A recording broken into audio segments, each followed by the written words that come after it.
What is going on, guys? QKnightZ here, and welcome back for another Call of Duty Zombies video. And in today's video, we're gonna go over the top 5 best SMGs in Zombies history. Now, I didn't realize how many submachine guns there were, tracing all the way back to World at War. There were a lot of good ones. I had to leave a lot of really great ones off this list, and it kind of pained me to do so. And I limited myself to 3 honorable mentions, so this did stay to a top list, so it wasn't a lot of machine guns. I just wanted to keep it to the very best ones, so let's get into this.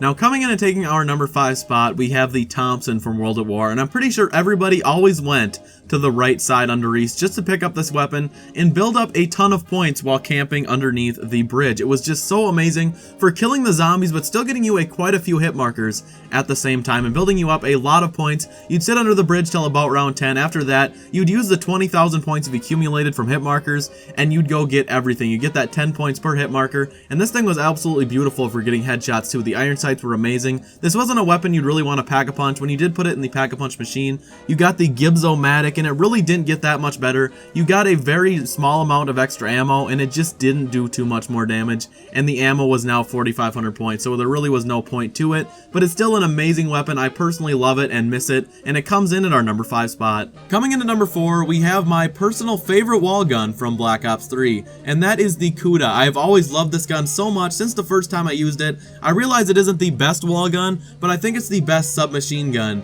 in Black Ops 3 Zombies. It's very good. It's amazing for headshots. There is little to no recoil, and it's just spot on for killing zombies but still building points for you at the same time. It's pretty cheap. I think it's 1,300 points, and when you pack-a-punch it, it gets a lot better. It's a very solid weapon until about round 30, and after that, obviously, it's a wall gun. It's not going to be that amazing. Most SMGs do die down pretty quickly, but it's a great gun, and it comes in at our number 4 spot. Now, this is a fan favorite weapon to a lot of people, and Mob of the Dead was really a map that I never played a lot until Black Ops 3 was almost about to come out. And that's when I started learning this map, picking it up, and really starting to love Mob of the Dead. Now, the M1927 or the Tommy gun is absolutely amazing. I've always loved it so much, and I actually do have to say I think this is the best gun for building points in Zombies history. When you don't have double tap and you don't have it pack-a-punched, it is beautiful. I can't even believe how good this thing is for getting you points. You'll be like on round like 9 or 10, and all of a sudden you'll have like 18,000 points, and you don't know where the hell they came from. It's got a huge clip size,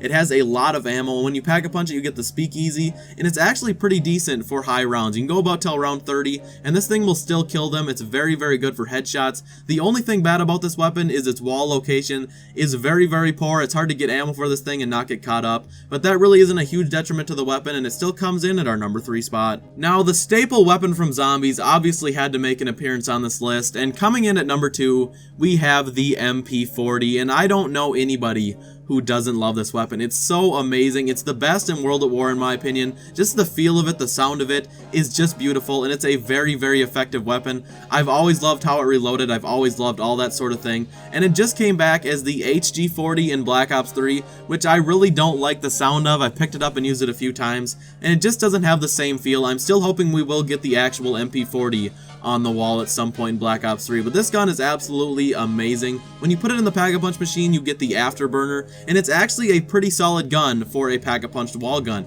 It's very good, and on Origins, I actually thought it was even more powerful. I didn't like the feel of it as much, but once you got Double Tap 2.0, this thing shredded through zombies up until about round 30, and after that, obviously it is a wall weapon, so you're gonna have to turn to something else at that point, but it's a beautiful gun. I absolutely love using it in any situation, and it comes in at our number 2 spot. So before we get into our number 1 spot, I want to let you guys know what my honorable mentions are, and these guns almost made the list. They were very close, but it was kind of hard to pick between all these guns because they're so equally good. They were all about the same tier, and I felt like the Thompson just had to earn that top 5 spot just for the nostalgia that is associated with it. But the 3 honorable mentions are the Type 100, that's the one SMG from World at War that didn't make it on this list. The VMP, a beautiful gun from Black Ops 3, I absolutely love using it. It's very good for points, and it's kind of replaced the Thompson in a sense.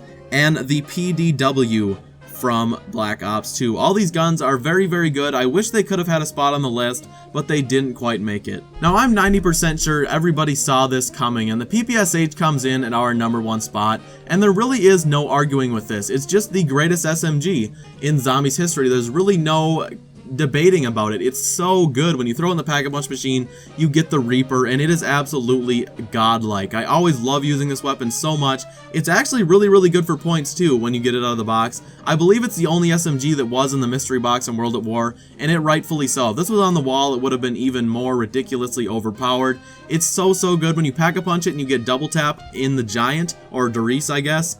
It actually breaks the sound. It doesn't really work quite right because it's shooting so fast, the game can't even handle it. I absolutely love this. I want the PPSH back. I truly believe we're going to get it back. I'm thinking the final DLC is when we're finally going to see it, but it comes in at our #1 spot. Alrighty guys, thank you so much for watching, and if you did enjoy today's video, please help me out by dropping a like, and comment down below and let me know what other top 5s you think I should go through before the release of Zetsubo no Shima.